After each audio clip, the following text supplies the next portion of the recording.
Assalamualaikum warahmatullahi wabarakatuh. Perkenalkan, nama saya Cika Febiola Samanta dari Universitas Teknokrat NPM 22412020 dengan jurusan Akuntansi 22A.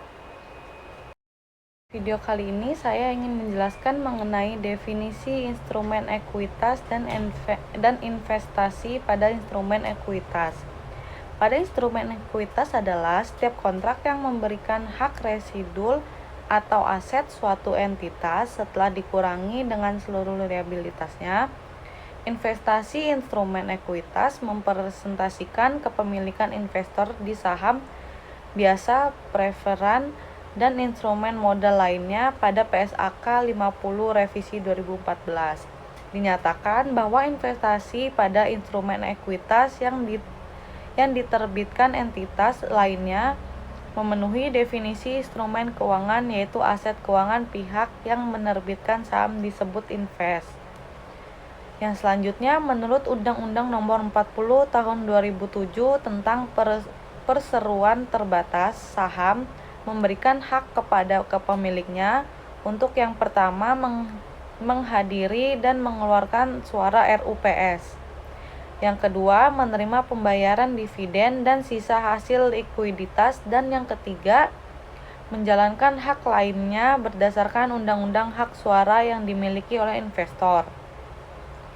Memungkinkan investor mempengaruhi atau mengendalikan kebijakan PT berbeda jika berinvestasi dengan hutang di mana investor hanya menerima bunga dan pengembalian pokok piutang saja. Hak investor pada instrumen ekuitas tidak hanya sebatas pada penerimaan dividen dan sisa hasil likuiditas saja, tetapi investor memiliki hak suara. Inilah yang menyebabkan pengaruh investor terhadap investor menjadi berbeda-beda. Selanjutnya ada pengaruh signifikan. Pengaruh signifikan adalah kekuasaan untuk berpartisipasi dalam keputusan kebijakan keuangan dan operasional investor, tetapi tidak mengendalikan atau mengendalikan bersama atas kebijakan tersebut. Indikator signifikan terdapat ada 5. Yang pertama, ada keterwakilan dalam dewan direksi dan dewan komisaris atau organ setara di investor. Yang kedua, partisipasi dalam proses pembuatan kebijakan termasuk partisipasi dalam pengambilan keputusan tentang dividen dan distribusi lainnya. Yang ketiga, adanya transaksi material antara investasi dengan investor. Yang keempat, ada pertukaran personal manager. Dan yang terakhir, yaitu yang kelima, penyediaan informasi teknis pokok. Yang selanjutnya, ada metode akuntansi atas investor pada instrumen ekuitas jika tidak ada pengaruh signifikan atas investasi pada instrumen ekuitas, maka pencatatan akuntansi menggunakan metode biaya atau nilai wajar mengacu pada PSAK 55 revisi 2014. Jika terdapat pengaruh signifikan atas investasi pada instrumen ekuitas, maka pencatatan akuntansi menggunakan metode ekuitas mengacu pada PSAK revisi 2014. Yang selanjutnya ada metode biaya dan nilai wajar dalam PSAK 55 revisi 2014.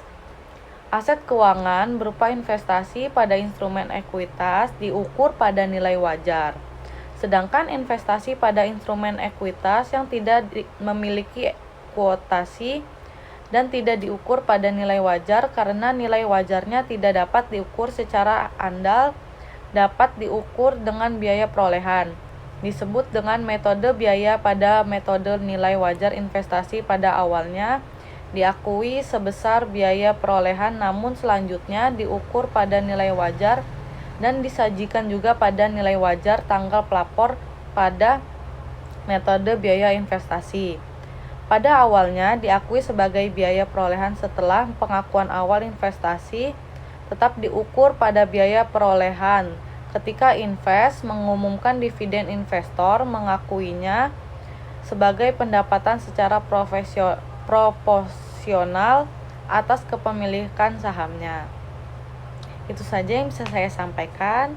Wassalamualaikum warahmatullahi wabarakatuh.